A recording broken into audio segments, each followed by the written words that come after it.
Vamos orar? Pai Celestial, nós queremos te dar graça por esse dia, pela oportunidade de estarmos na tua casa, embora cansados, embora, Senhor, aflitos, às vezes até enfermos, Senhor, nós estamos aqui para te adorar. Ó Pai, cuida daqueles que estão vindo em meio a essa chuva. Ó Pai, que o Senhor os traga, Senhor, o Senhor traga eles bem, que eles possam chegar para te adorar.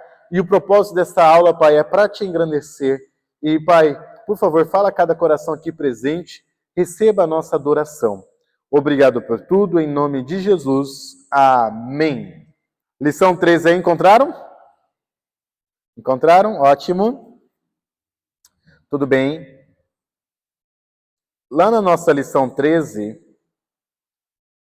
o tema da nossa aula de hoje é sobre regeneração. O que é regeneração para você? Só olhando aí na revistinha. O que é regeneração? Na sua opinião, o que é regenerar? É fácil, hein? O quê? Nascer de novo? Ótimo. Regenerar significa nascer de novo. O texto da nossa aula se encontra lá em João capítulo 3. Abra sua Bíblia comigo. Esse é alto. João capítulo 3.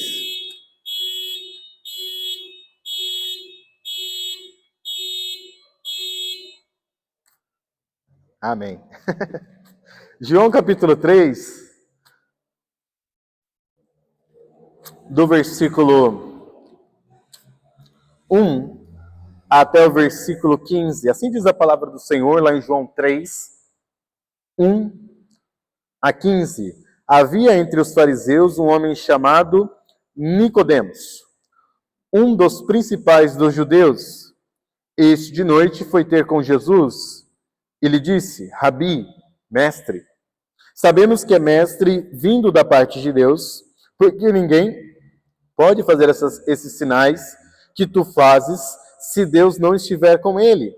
A isto respondeu Jesus: em verdade te digo que se alguém não nascer de novo,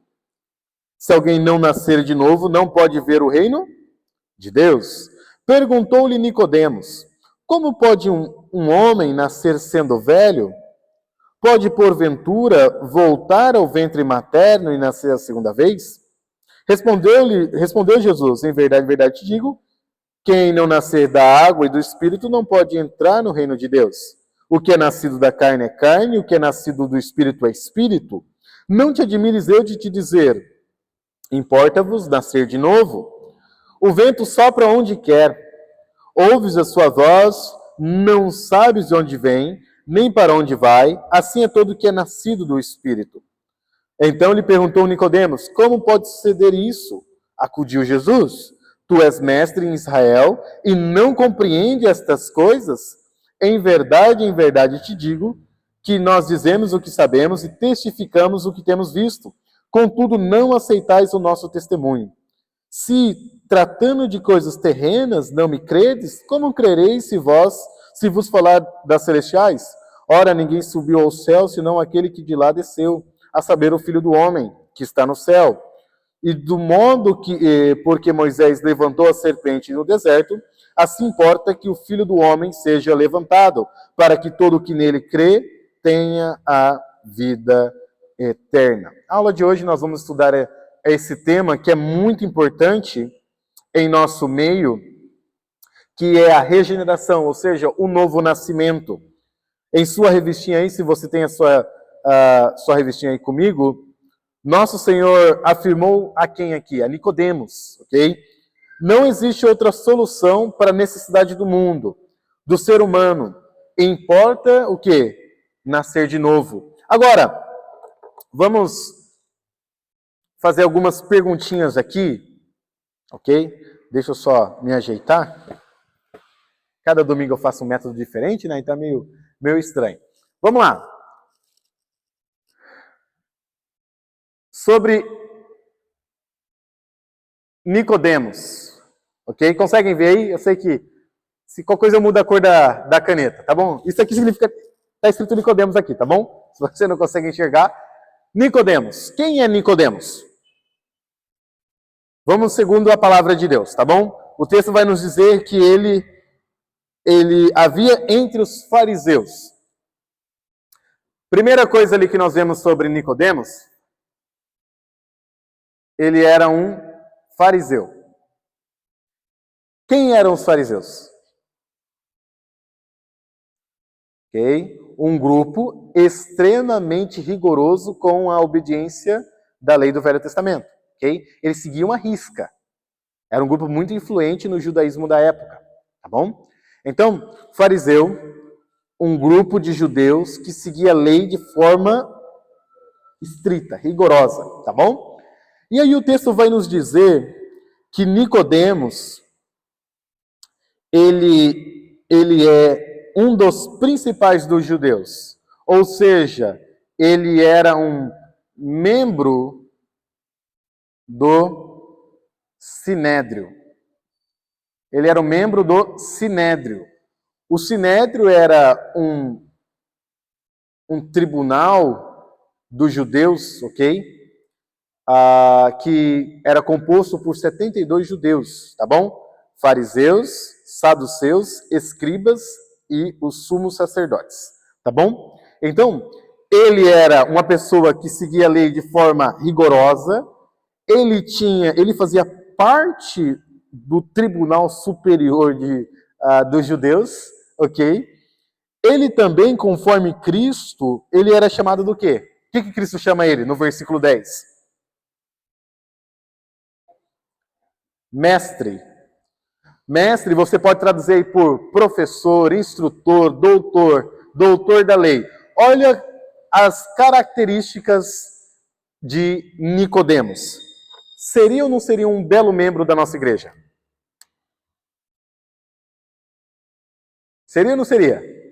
Perfeito, né? Alguém que segue rigorosamente a lei de Deus, alguém que tem um certo destaque na sociedade, e esse destaque é espiritual, um instrutor espiritual, um professor de seminário, um professor de EBD, vamos traduzir para os dias atuais, né?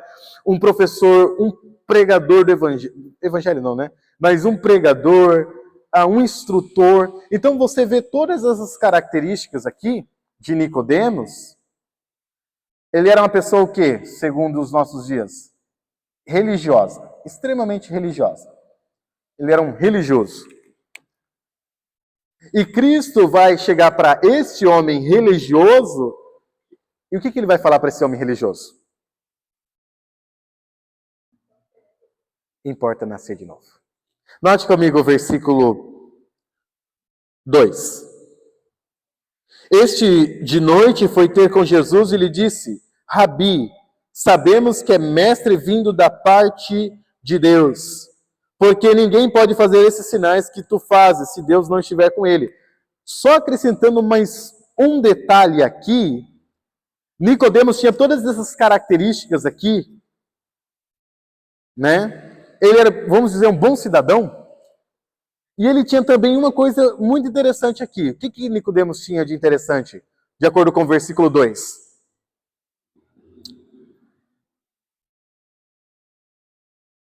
Ele tinha uma boa visão, uma boa opinião, um pensamento correto, de certo modo, a respeito de Jesus Cristo.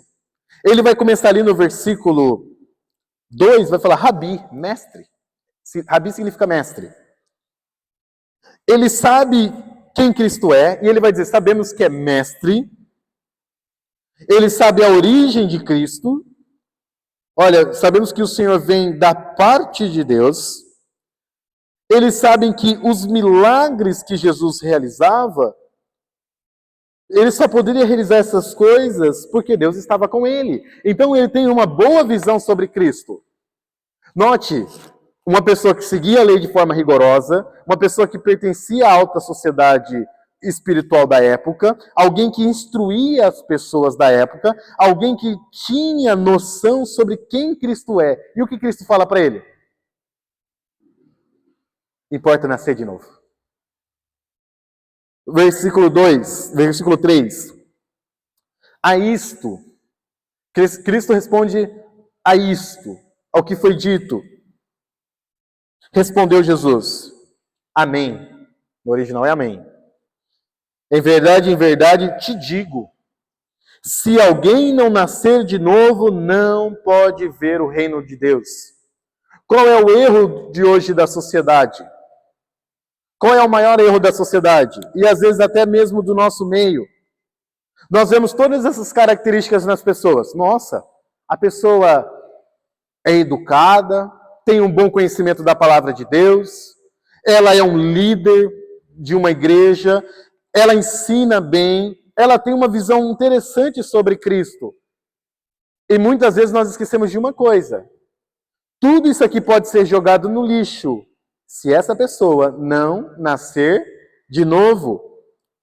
O que não gera o novo nascimento? Essas coisas aqui, meus irmãos, essas coisas aqui, isso aqui, não pode fazê-lo nascer de novo. Isso aqui é ineficaz para lhe trazer nova vida. Não significa por você ter um bom conhecimento da palavra de Deus, de você ser pastor, diácono, tesoureiro, professor, seja o que for. Às vezes você vê o milagre de Deus na sua vida. Porque os demônios creem em Deus. Eles não só creem, eles tremem. Nossa, eu sei que Deus fez isso. Você vê incrédulos falando isso. Não, esta casa aqui quem me deu foi Deus. Se eu te contar a história desta casa aqui, eu fui curado por Deus. Aconteceu isso comigo.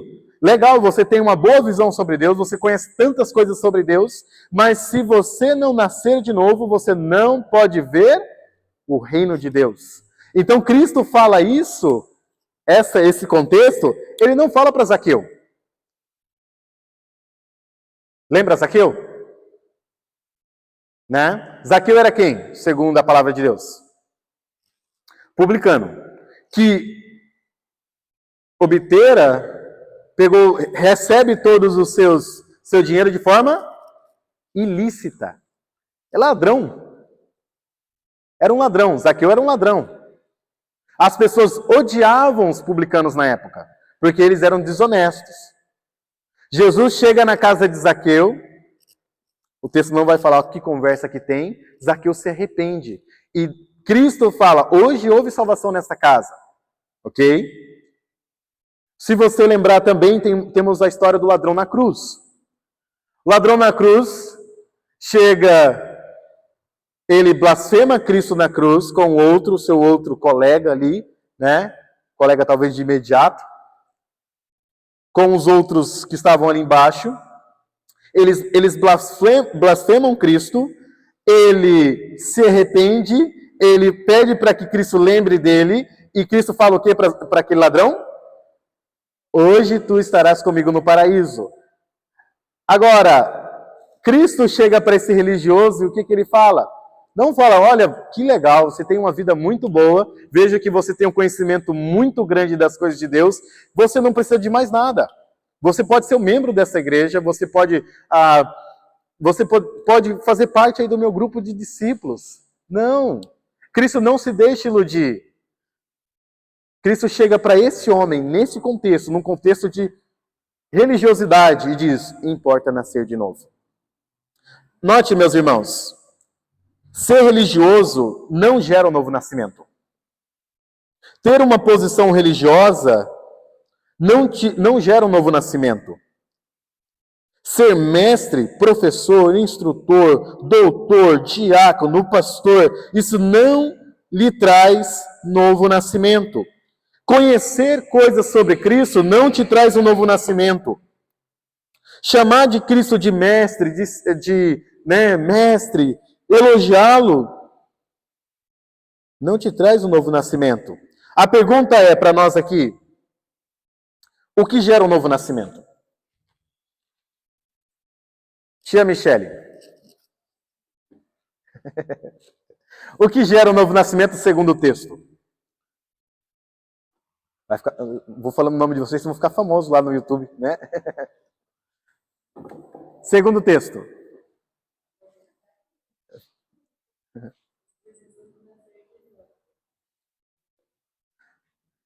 O que gera o novo nascimento? Pode passar para os universitários essa pergunta. Tá?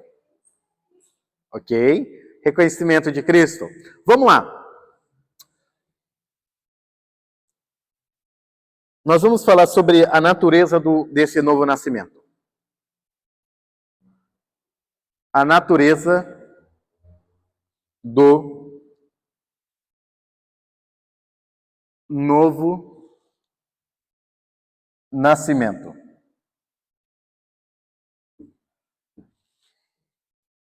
Nós vimos que aqui, no nosso primeiro pontinho, religiosidade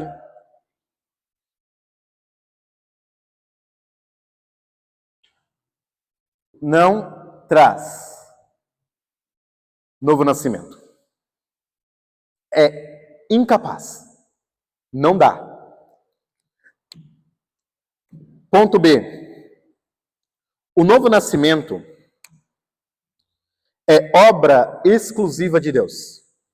Note comigo, versículo 7. Na realidade, desculpe, versículo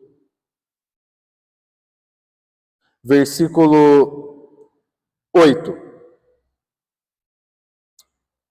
O vento sopra onde quer, ouves a sua voz, mas não sabe de onde vem, nem para onde vai. Assim é todo o que é nascido do Espírito. Versículo 5. Respondeu Jesus, em verdade te digo, quem não nascer da água e do Espírito não pode entrar no reino de Deus. O que é nascido da carne é carne, o que é nascido do Espírito é Espírito. Sabemos que aquela palavrinha nascer da água gera um certo debate. Eu não vou entrar no debate agora, tá bom? Mas todas as escrituras se interpretam com escritura. Acredito e convictamente que o batismo não tem poder salvífico. Batismo não é o que está sendo dito aqui, tá bom? Porque se o batismo salva, é algo acrescentado à fé. Você precisa crer em Cristo e fazer algo a mais. E não é isso que a Bíblia ensina. Então nós não podemos interpretar aqui como batismo, tá bom? Tem outras interpretações aí, nós não vamos entrar no mérito agora da discussão, mas o que nós conseguimos enxergar no versículo 6, que nos deixa um pouquinho mais claro, o que é nascido da carne é carne, e o que é nascido do Espírito é Espírito. O que gera o novo nascimento na pessoa é a segunda pessoa da Trindade. Vou fazer um triângulo ali, tá bom? É a segunda pessoa da Trindade, tá bom? Chamado Espírito Santo. Note comigo, lá em Tito, capítulo 3, versículo 5. Tito 3, 5. Quem gera esse novo nascimento, quem gera o novo nascimento, não é a religiosidade da pessoa.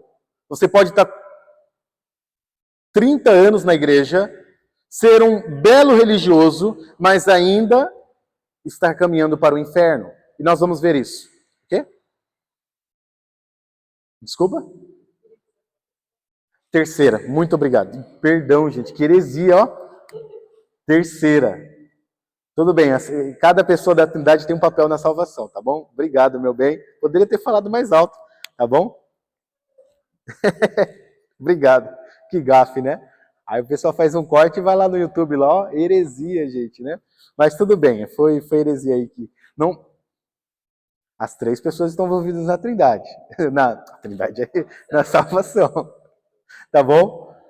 A primeira, a segunda e a terceira. Mas hoje nós estamos falando sobre a terceira pessoa da Trindade. Vamos lá, em Tito, capítulo 3, é nos dito o seguinte, Tito 3,5, não por obras de justiça. Olha só, não por obras de retidão, daquilo que Deus é dito, né? Você não é salvo por obras da lei, praticada por nós. Mas segundo a sua misericórdia, Ele nos salvou mediante o lavar regenerador, daí que vem a palavra de regeneração, nascer de novo, tá bom? E renovador de quem? Do Espírito Santo. Então, Essa regeneração é obra do Espírito Santo. Eu não posso fazer, né, com que vocês nasçam de novo. Pastor Jorge não pode fazer isso. Esta placa não pode fazer isso. Esta obra é exclusiva do Espírito Santo. Se você notar bem, note comigo Romanos. Romanos capítulo 8. Romanos capítulo 8 vai nos ensinar algo muito importante aqui. Romanos 8. Romanos 8, versículo 5. Vamos pegar do versículo 2, tá bom? Para a gente entender um pouquinho. Romanos 8, 2. Porque a lei do Espírito da vida, ou o Espírito que concede a vida, aqui está uma palavrinha que não é o verbo dar, tá bom? Mas nós podemos interpretar aqui como, porque a lei do Espírito que concede a vida em Cristo Jesus te livrou da lei do pecado e da morte. Porquanto o que fora impossível à lei, no que estava enferma pela carne, isso fez Deus enviando o seu próprio Filho, em semelhança de carne pecaminosa. E no tocante ao pecado, com efeito, condenou Deus na carne o pecado, a fim de que o preceito da lei se cumprisse em nós, que não andamos segundo a carne, mas segundo o Espírito. Versículo 5, que eu quero destacar aqui. Porque os que se inclinam para a carne, cogitam das coisas da carne, mas os que se inclinam para o Espírito, das coisas do Espírito. Porque o pendor da carne dá para a morte, mas o do Espírito para a vida e paz. Por isso, o pendor da carne é inimizade contra Deus, pois não está sujeito à lei de Deus, nem mesmo pode estar. Portanto, os que estão na carne não podem agradar a Deus. Note alguns fatos aqui sobre o texto. Aqueles que pertencem à carne. O texto vai nos dizer o quê? O que o texto nos diz? Aqueles que se inclinam para a carne, ou aqueles que são da carne. O que o texto vai nos dizer? Usa um verbinho aí. Qual verbo que usa? Qual verbo que usa? Romanos 8, 5. Cogitar. O que significa cogitar? Pensar. Ok? Aqueles que pensam. De acordo com o quê? Com a carne. Alguém poderia me dar um exemplo de o que é pensar segundo a carne? De acordo com as Escrituras? O que é pensar segundo a carne? Vamos lá. O que é pensar segundo a carne? Como você sabe que você está pensando segundo a carne?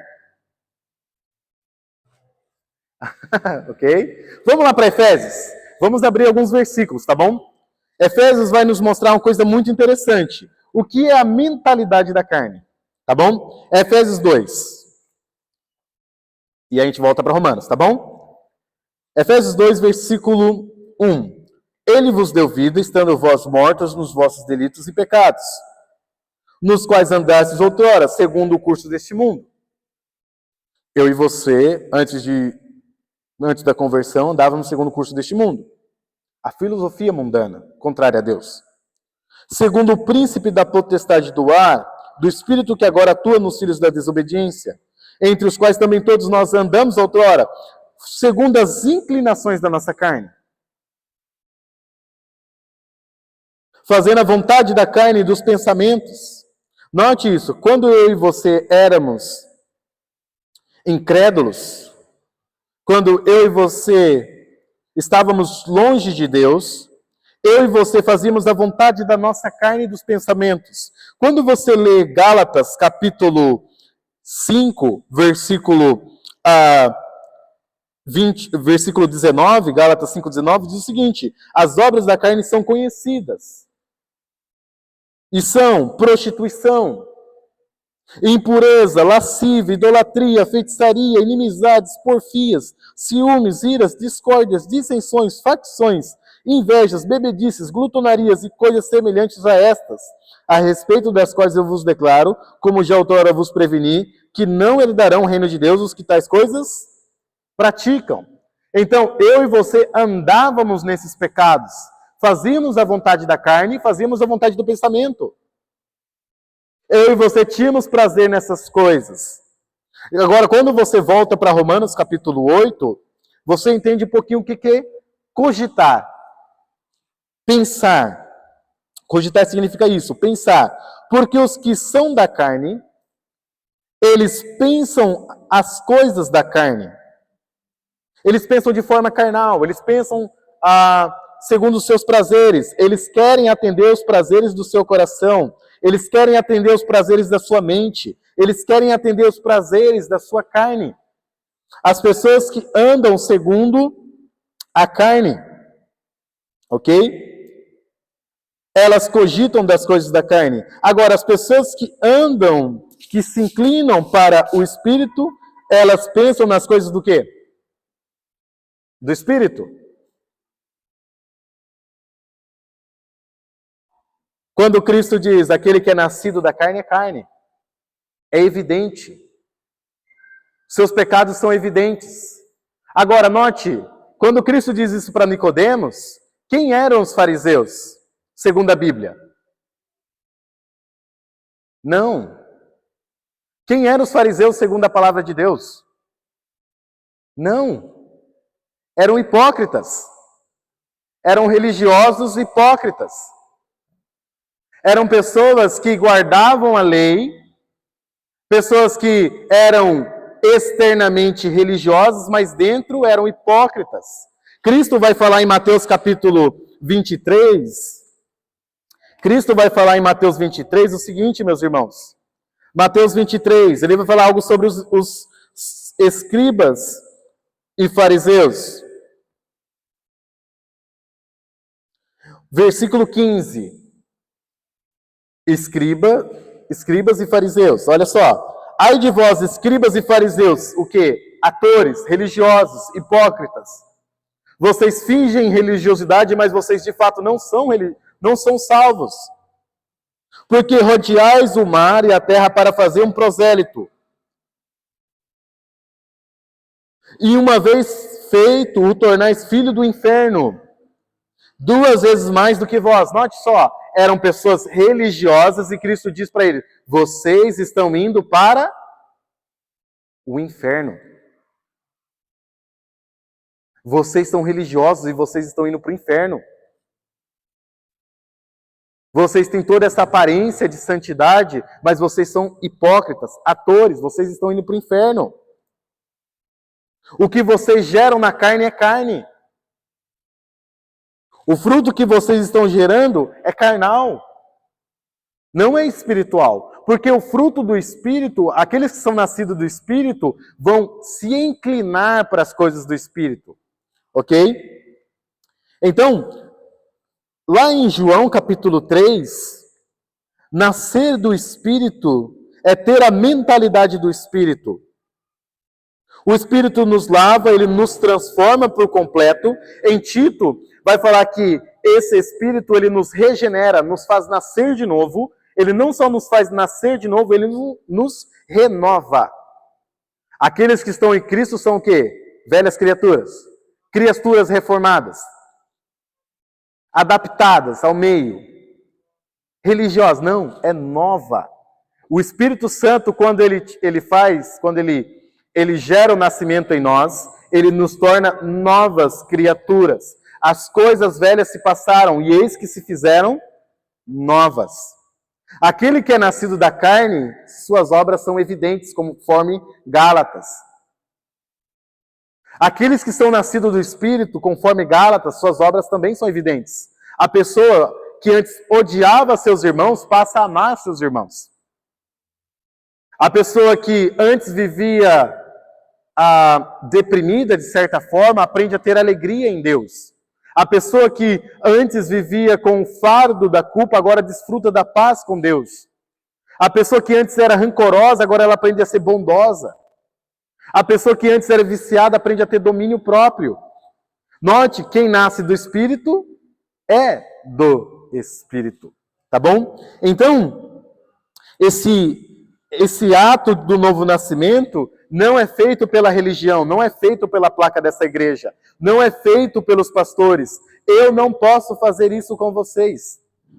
Esse nascimento é obra de Deus. O Espírito que nos convence da justiça e do juízo.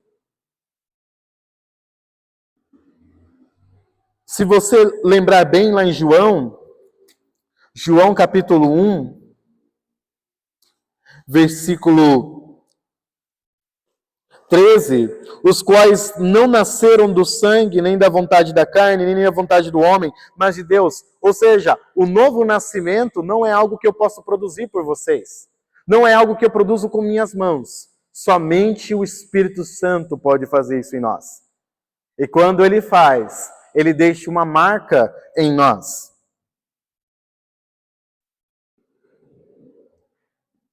O Espírito nos conduz à vida. Quando você vai lá para Romanos capítulo 8, voltando lá por gentileza, Romanos capítulo 8, note comigo Romanos capítulo 8, Romanos 8, versículo 6, porque o pendor da carne dá para a morte. Lembra o que Paulo vai falar em Gálatas? Aqueles que vivem segundo a sua carne não herdarão o reino dos céus. Então, um sinal. Lembra porque Cristo fala que os fariseus estão indo para o inferno? Vocês lembram? Eles são hipócritas. Eles têm capa de religiosidade. A religião deles é externa, não interna. Eles poderiam ter atendido o ritual da circuncisão, mas o coração deles estava longe de Deus. O coração deles não era convertido. Então, eles eram religiosos de forma externa, mas internamente, eles faziam as coisas para o quê? Para serem vistos. Lembra Cristo falando isso em Mateus capítulo 6? Então, tudo que eles geravam era da carne. E Paulo vai nos dizer que as obras da carne conduzem para a morte. Mas aqueles que são guiados pelo Espírito de Deus, versículo 13, na verdade versículo 14, mas vamos ler o versículo 13. Porque se viver de segundo a carne, caminhais para onde? Para a morte. Ou seja, se a sua vida é caracterizada pelo pecado, me desculpe se você não concorda, mas a Bíblia é muito clara. Se a nossa vida é caracterizada pelas obras da carne, prostituição, lascívia, inimizade, porfia, ciúmes, bebedeiras, glutonarias, mentira, um monte de coisa errada. A Bíblia é bem clara, caminhais para a morte. Mas se pelo Espírito mortificardes os efeitos do corpo, certamente vivereis. Ou seja, o Espírito Santo, quando ele nos regenera, nos faz nascer de novo, ele nos deixa uma marca, santidade. O Espírito Santo nos fará o quê? Lutar contra o pecado. Paulo em Gálatas vai dizer o seguinte: digo, porém, andai no Espírito e jamais satisfareis os desejos da carne. Então, lembra também, Paulo vai dizer em Romanos, né? O pecado não terá domínio sobre vós, porque vocês não estão debaixo da lei, sim da graça. Então, o Espírito Santo, o Espírito que nos conduz à vida e nos dá a vida, ele nos dá poder para viver lutando, para lutar contra o pecado. Ok? Então, Romanos vai nos dizer isso. Romanos, perdão. Se pelo Espírito você vai reduzindo a sua carne, os efeitos do seu corpo, é por meio do Espírito, isso é obra do Espírito Santo. Incrédulos não têm poder para viver uma forma que agrada a Deus. Somente por meio do Espírito Santo eu e você podemos viver uma forma que agrada a Deus. Pois todos os que são guiados, conduzidos pelo Espírito de Deus, são filhos de Deus. Então note que ser gerado por Deus, pelo Espírito Santo, é sinônimo de ser filho de Deus. Quando o Espírito Santo opera em você e te traz nova vida, é sinônimo de você ser chamado filho de Deus. Todos que são gerados pelo Espírito Santo são chamados filhos de Deus. Ser guiado pelo Espírito Santo não é a ideia atual de tipo um êxtase, né? Fecha o olho, sente um arrepio na espinha, né? Ser guiado pelo Espírito Santo é ser guiado pela palavra de Deus, é ser guiado pelos princípios de Deus. Agora, note, quando eu e você estávamos na carne, o que eu e você tínhamos prazer? Nós cogitávamos o quê? As coisas da carne. O nosso prazer estava nas coisas da carne. Agora, quando o Espírito Santo habita em você, você aprende a ter prazer nas coisas de Deus. Note sua vida quando antes de Cristo, mesmo que você era um religioso na sua igreja. Paulo, por exemplo, se você notar em Filipenses capítulo 3, Paulo era extremamente religioso e ainda mais do que Nicodemos. Ele perseguiu a igreja. Paulo era um assassino. Paulo tinha um currículo perfeito de um religioso. Quanto à lei, irrepreensível. Não tinha nada para apontar contra Paulo. E Paulo olha para isso trazia orgulho. E Paulo, quando ele conhece a Cristo, ele descobre tudo aquilo, toda aquela religião que ele se agarrava para ser aceito diante de Deus, não valia de nada. E aí ele descobre que Cristo é tudo. Amados irmãos, a religião não pode nos salvar. Somente Deus. E quando Deus habita em Paulo, Paulo aprende a amar as pessoas, se compadecer das pessoas. Paulo chora pelas pessoas. Entenda uma coisa. Sua religião não te salva. Essa placa não vai te salvar. E o Espírito Santo, quando ele habita em nós, ele nos ensina a ter prazer nas coisas de Deus, de fato. Ter prazer na oração, ter prazer na leitura da palavra, ter prazer na casa de Deus, ter prazer no amor aos irmãos, ter prazer em ser generoso. O Espírito Santo nos ensina isso, meus amados irmãos. Entende? Note isso.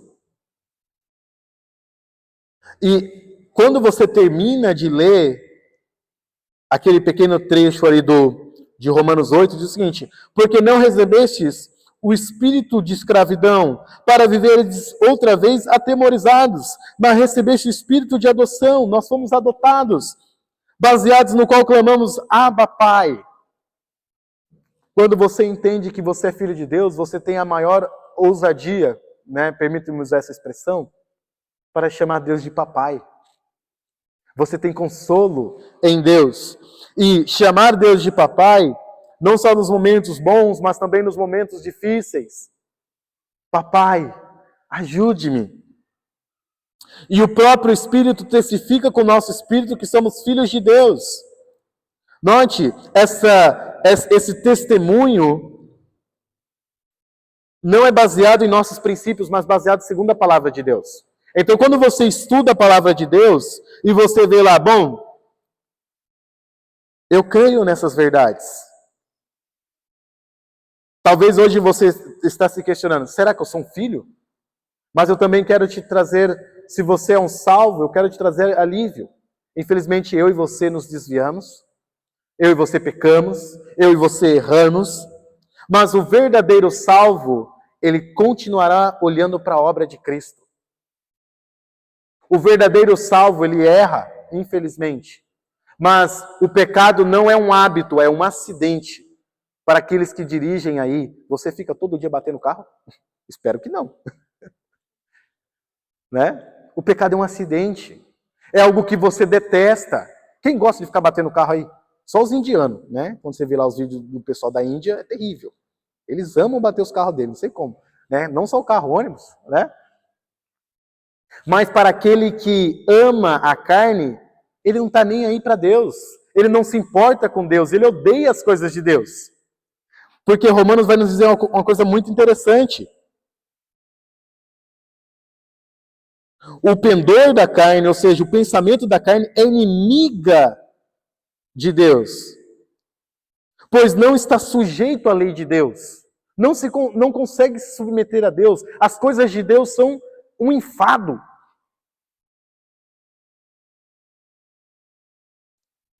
Nem mesmo pode estar. Na carne, você não consegue se submeter a Deus. Agora, no Espírito, você aprende a amar as coisas de Deus. Você aprende a ter prazer nas coisas de Deus. E você talvez se pergunte: quem sou eu? Olhe para a palavra. Olhe para Cristo. João vai nos dizer: filhinhos, se você peca, se você pecou, lembra que nós temos advogado junto ao Pai. Os religiosos da época, nós vamos lá para João capítulo 3 agora, Cristo vai nos dar uma verdade muito importante para nós salvos aqui. Cristo vem, as pessoas achavam que ele era um fazedor de milagres, né? Você vai ver que Nicodemos, ele reconhece: nossa, estamos vendo os seus milagres e achamos, e cremos e sabemos que o Senhor vem de Deus. Mas se você ler o Evangelho de João, quando Cristo multiplica os pães, e Cristo fala: olha, se você não comer da minha carne e beber do meu sangue, você não terá a vida eterna. Para eles aquilo é um discurso muito duro, e eles abandonam Cristo. Eles não querem mais Cristo. Ok? Agora, quando você olha para João capítulo 3, versículo 14, João está citando aqui, Cristo está citando aqui, perdão, Números 21. Como o novo nascimento ocorre, meus irmãos, que aí seria o próximo ponto. Ele ocorre simplesmente através da nossa fé em Cristo Jesus. Do modo porque Moisés levantou a serpente no deserto, assim importa que o Filho do Homem seja levantado, para que todo o que nele crê tenha vida eterna. O pessoal no deserto murmura contra Deus, murmura contra Moisés. Deus manda as serpentes picam as pessoas, matam as pessoas chegam arrependidas diante de Moisés. Ô Moisés, né? Deus vai lá, pede para Moisés: ó, faz uma serpente, as pessoas que olharem para essa serpente serão curadas. É só olhar. Ah, não, você está de brincadeira, Moisés. É só olhar? Só isso? Só olhar. E as pessoas que olhavam eram curadas. O novo nascimento ocorre a partir do momento que eu e você olhamos para Cristo com fé. Senhor, a minha religião não pode me salvar. Senhor, os meus métodos não podem me salvar. Senhor, a placa dessa igreja não pode me salvar. Senhor, os meus pecados estão me afastando do Senhor. Senhor, o Senhor é o único que eu posso olhar. Irmãos, Cristo é a única coisa que eu e você temos para ir para o céu. Não existe mais nenhuma esperança. Ele é a nossa esperança, conforme Colossenses, da glória. Cristo, a esperança da glória. Não há outra esperança. Então Cristo vai dizer: olha, da mesma forma que a serpente foi levantada, assim importa que o Filho do Homem seja levantado e todo que olhar para ele.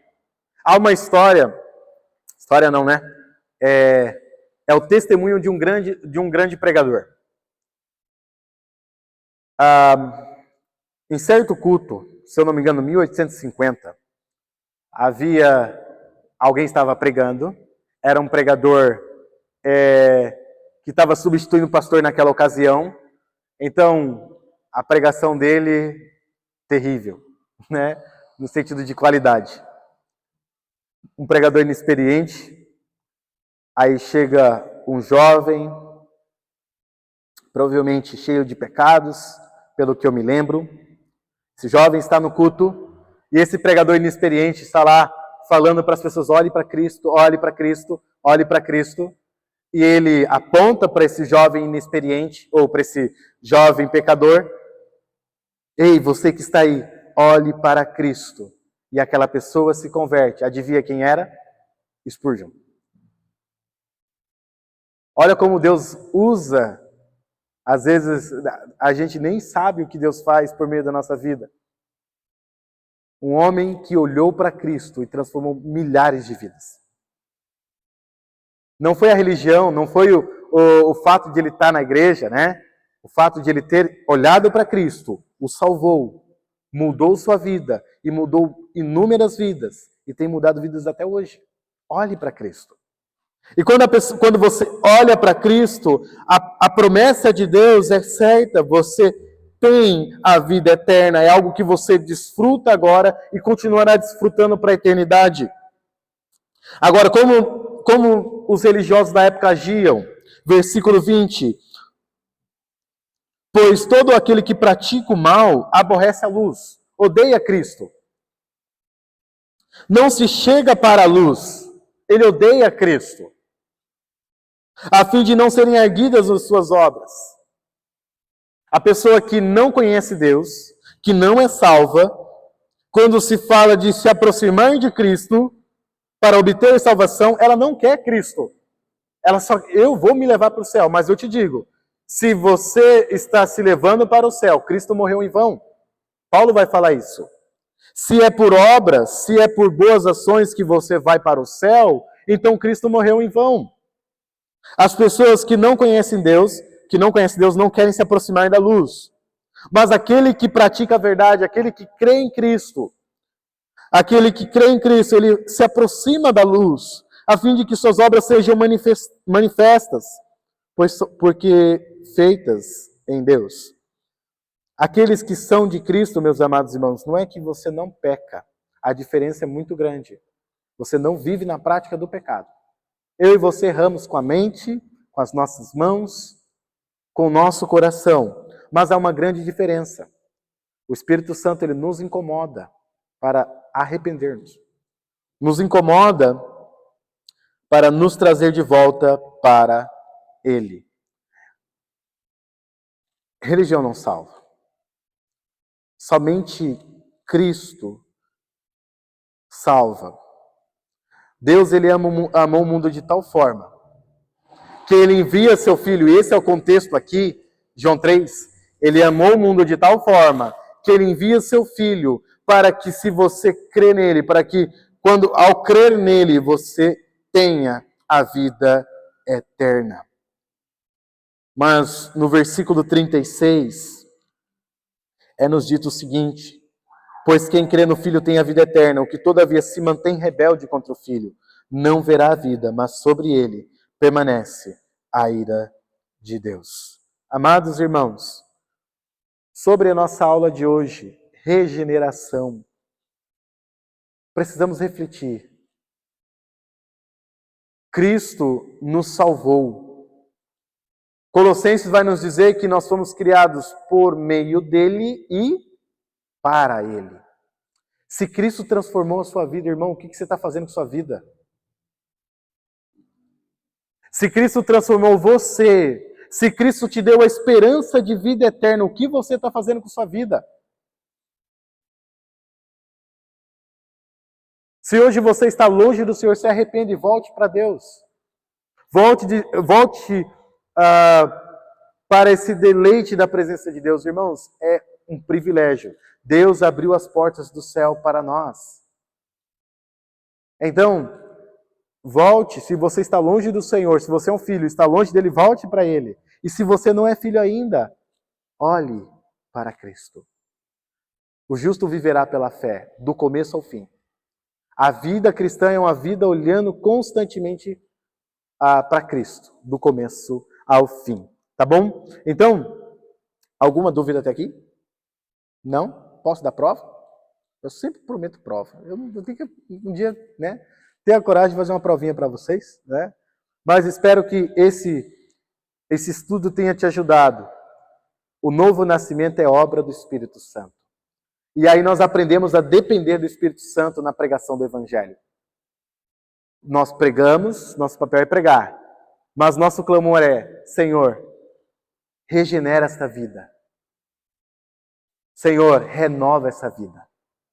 Tá bom? Vamos orar. Pai, obrigado, Senhor, por esta aula. Obrigado por esse tempo e por cada irmão e irmã que pôde chegar para ouvir da Tua santa palavra. Abençoe o nosso povo, abençoe nossa igreja, em nome de Jesus. Amém.